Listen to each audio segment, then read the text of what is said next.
Tim Tebow. Yeah, it's a Tim Tebow Broncos jersey.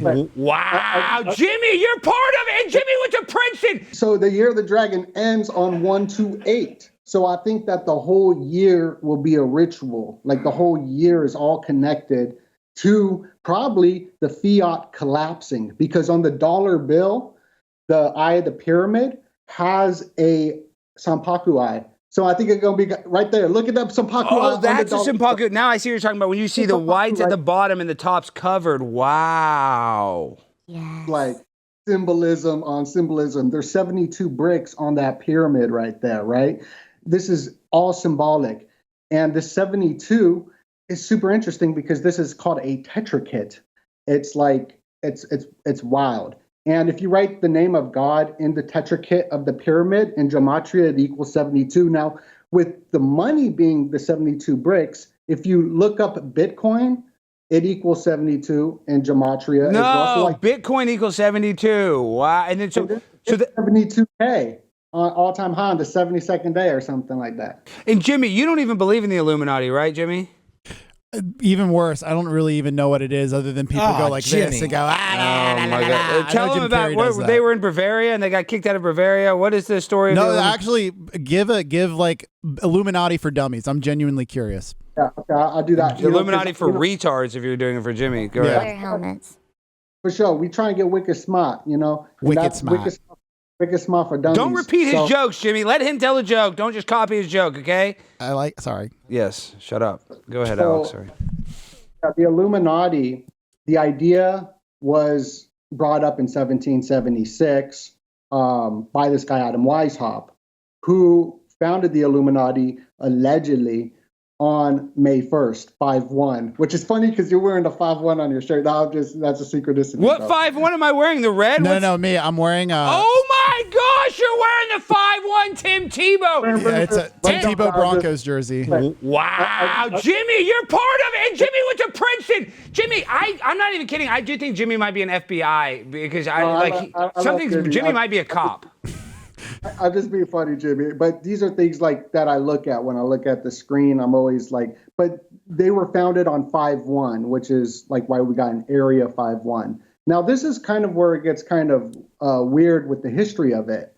So the Adam Weishaupt who founded it, he didn't really found it on that day. It took until like the 1800s because where he had this guy, Philo, actually built it.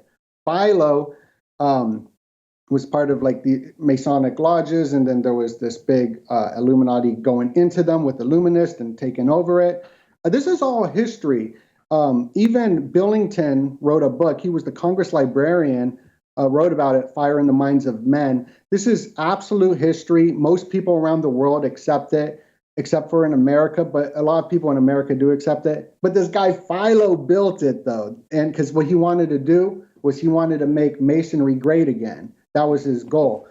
But then he realized he was being conned by Spartacus, which is that. But this is what's crazy. If you look into the schooling system, which made me wicked stupid, but I'm working so hard to get wicked smart, it ties all the way back to Raphael of the Illuminati. His grandson, William Wundt, pretty much created our whole schooling system, which got handed down to Skull and Bones, which is where Yale is.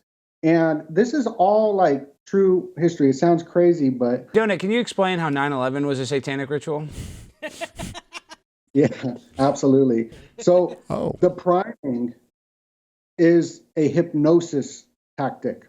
People will prime the audience through imagery. That's where this word comes from, predictive programming or priming. And they get people's subconscious ready for the event to come. So we saw with 9/11 and all the great conspiracy theorists out there when I'm with just a fan, you know, of listening to all of them and trying to figure out what's happening in this world while I was at work, like that, you know, that's all I did. And people revealed how this predictive programming is everywhere in cartoons, in movies, and we see these twin towers collapsing. Now, back in the day, we only had one radio station or a couple of television programs, not one radio station, but we had one radio. We didn't have podcast and every, So what's been happening is that the predictive programming and the priming has infiltrated even the simulacrum of billboards, because billboards are watching us. We're not watching the billboards. It is for us to imitate. So with Mountain Dew, this has been a big thing that I noticed. With Mountain Dew, they have a lot of predictive programming on their soda, right? Their Brondo. The Brondo from Idiocracy. Yeah, that's the reference. Okay, so go ahead. Sorry.